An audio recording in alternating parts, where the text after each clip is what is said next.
Para 2014, el 1 de enero, obviamente, viene rigidez en el sistema financiero. Los depósitos que se hagan van a estar bien controlados, se van a estar cruzando la información entre el sistema bancario, la Secretaría de Hacienda, el SAT, esta división de la Secretaría de Hacienda que se encarga de analizar cuáles son los depósitos o los manejos financieros que pudieran tener riesgos para derivar ahí en alguna investigación. También cuando va uno a cobrar un cheque a partir del 1 de enero, tómelo muy en cuenta, no le van a poder dar un cheque mayor a 5,000 pesos para ser cobrado al portador. Después de 5,001 pesos tendrá que ser nominativo, y de esta manera van a controlar precisamente a quienes se les está dando el dinero.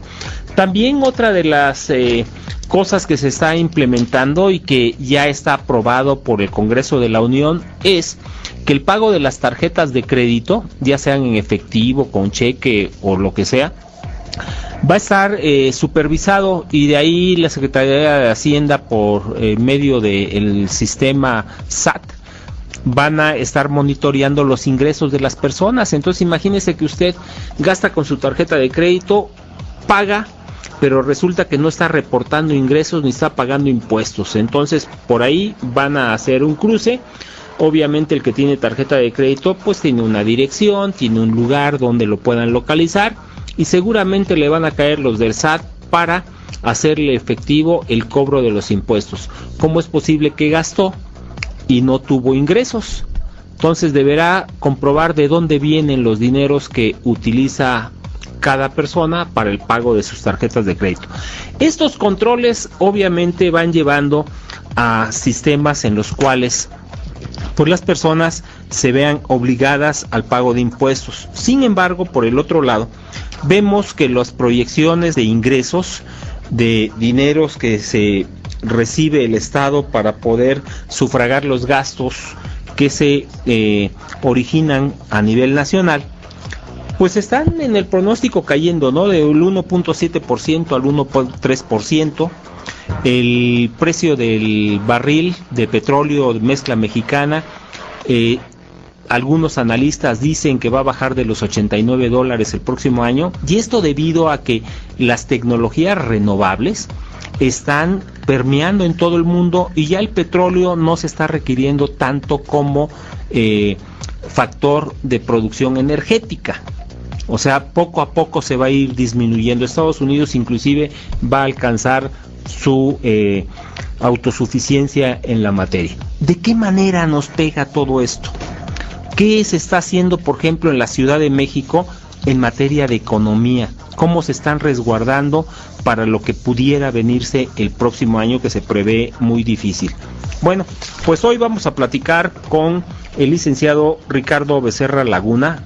Él es subsecretario de Desarrollo Económico en el gobierno del Distrito Federal. Señor subsecretario, le agradezco mucho el que nos tome la llamada. Eduardo, un gusto, y el agradecido soy yo.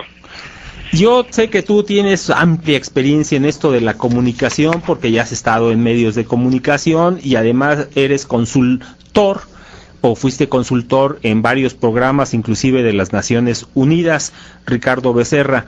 La pregunta concreta que te voy a hacer es: ante esta situación de que se prevé que baje todavía más el PIB, ahorita por ejemplo se dieron las proyecciones de que bajaba de 1.7% a 1.3%, los incrementos que vamos a sufrir en la ciudad, por ejemplo el metro, prácticamente le incrementan un 100% al pasaje.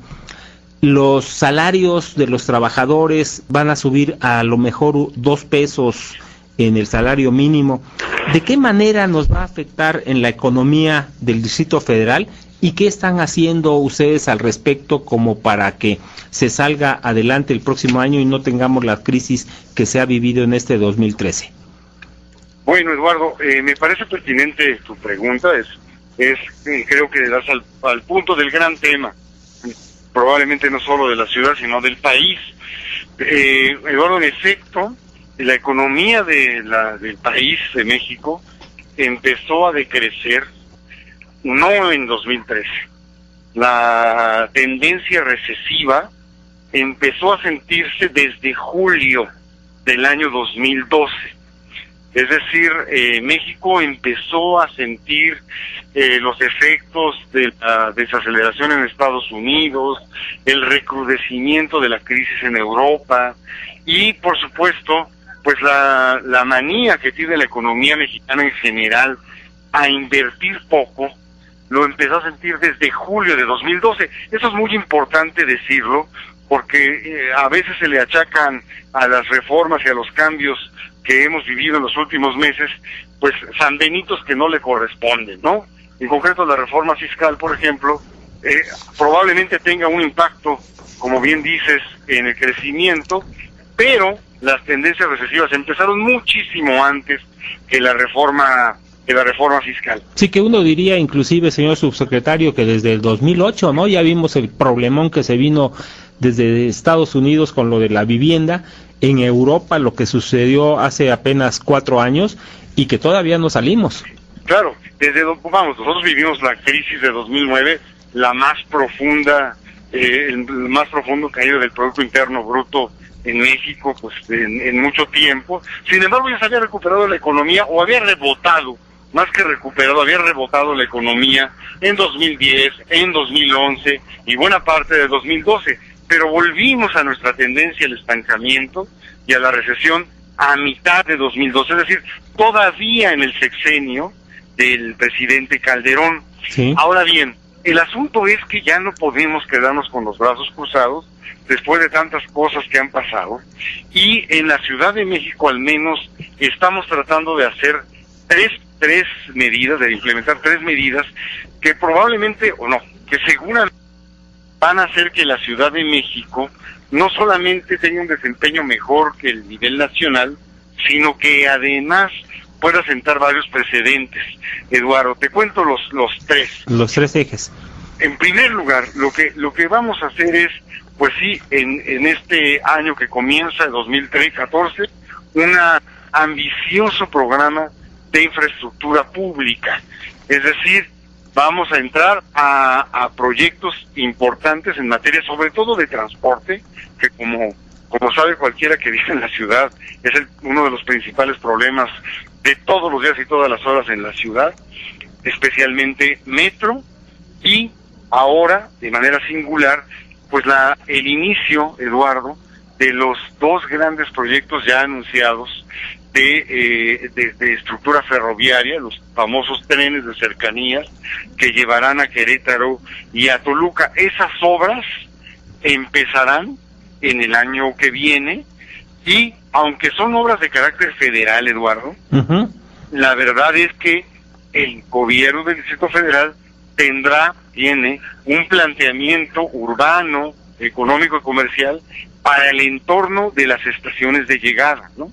Claro. Es decir, esos trenes que van a llegar y que van a llegar llenos de gente y llenos de mercancías, van a ser recibidos en un entorno que el gobierno del Distrito Federal va a proponer, va a crear, o va a tratar de coordinarse con el gobierno federal, ¿no? Sí, porque ahí va a haber... Esto va a ser muy importante, sí. Sí, perdón, ahí va a haber necesariamente una concentración cuando lleguen los productos, habrá que distribuirlos, ¿no? Entonces, claro, toda la logística para los paraderos de los vehículos que lleguen a cargar y a salir va a ser fuerte, ¿no?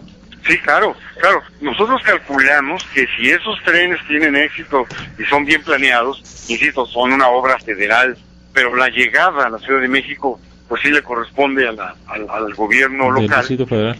Exactamente, la llegada tiene que ser planeada con una idea muy ambiciosa de mucho comercio, de mucha movilidad, de mucha economía, de mucho desarrollo urbano, ¿no?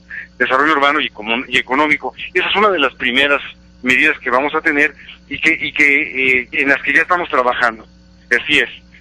La segunda medida, Eduardo, es una nueva ley de desarrollo económico en la capital, que muy probablemente llegará ya la siguiente semana a la Asamblea Legislativa, y que lo que intentará o lo que desarrollará es pues muchos instrumentos de política económica para que la ciudad potencie su crecimiento y su expansión. esa nueva ley, Eduardo, lo que va a intentar es que el Distrito Federal pues cuente con muchos mayores posibilidades para detonar sobre todo crecimiento en zonas determinadas, en áreas económicas determinadas que puedan, pues digamos, desparramar beneficio y actividad económica a toda la capital. Y en tercer lugar, después de la mejora legal, el gobierno del Distrito Federal está, por supuesto, planeando toda una serie de medidas para la movilidad interna y para recrear y recuperar espacios públicos con una idea económica, es decir, espacios públicos que generen bienestar, que generen empleos en diversas calles y en diversos barrios muy importantes de la capital. Eso es lo que, digamos, como planes, como programas, están ya, digamos, implementados en su debida cocción para ser implementados pues el primer día de 2014. Ojalá que así sea, señor subsecretario Ricardo Becerra Laguna. A mí me gustaría invitarte, este tema es muy amplio, muy importante, me gustaría ver la posibilidad de que el día de mañana nos acompañes a las 12:30 del día en el programa Voces de Mediodía para abundar sobre el tema. Si nos permitieras hacer un enlace contigo a las 12:30 el día de mañana, te lo agradecería infinitamente. Claro que sí, Eduardo, y si me invitas con más gusto. Yo respondo a la primera provocación, pero yo quisiera, Eduardo, terminar diciéndote, el Distrito Federal, a pesar de, pues sí, del entorno negativo y recesivo que ha vivido, sin embargo, ha sido una de las economías, digamos, de México, de las subeconomías subnacionales, más que han sólidas, tenido un mejor desempeño y con más solidez. Solamente te quiero dar un dato, un dato que no es nuestro, sino del Instituto Mexicano de Seguro Social. El Distrito Federal creó en este año más del 20% del empleo formal de todo el país. Pues bien, es decir, en solo el Distrito Federal creó la quinta parte de los empleos. ¿Te parece bien, Ricardo, que mañana a las 12:30 te buscamos y le entramos de lleno? Y te prometo que por lo menos vamos a tener una media hora. Gracias. Muchísimas gracias. Saludos a tu auditorio.